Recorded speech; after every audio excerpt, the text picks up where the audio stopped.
Ce sondage CSA pour Europe 1, CNews et le journal du dimanche, 65% des Français estiment qu'Emmanuel Macron a tort de ne pas convier le RN et LFI pour constituer un gouvernement. Et au milieu de ce rodéo politique, Marine Le Pen conforte son avance au premier tour de la présidentielle selon un sondage IFOP dévoilé ce matin.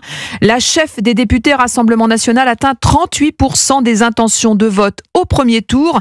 Alexandre Chauveau, la triple candidate à la présidentielle, veut y voir la confirmation que censurer Michel Barnier était la bonne décision. Oui, conforté par les sondages malgré les avertissements répétés du bloc central sur le scénario catastrophe qu'engendrerait une censure. Si l'élection présidentielle avait lieu ce dimanche, Marine Le Pen obtiendrait en effet 38% des voix au premier tour. Si Gabriel Attal était le candidat du bloc central, 36% si elle affrontait Édouard Philippe.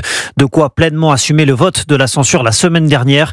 Marine Le Pen était l'invitée de France 2 ce matin. Je pense que les responsables politiques et les commentateurs devraient être prudents dans leurs analyses. Un sondage paru ce matin vient contredire l'intégralité des commentaires que j'ai pu entendre depuis une semaine. Qu'ils ne prennent pas leurs rêves pour la réalité. Voilà. Le problème de la classe politique française, c'est sa déconnexion avec la réalité. Alors, ce qui ressort de ce sondage, c'est la solidité du vote en faveur du Rassemblement national, puisque si Jordan Bardella était candidat, il arriverait également en tête au premier tour face à Édouard Philippe avec 34% des voix.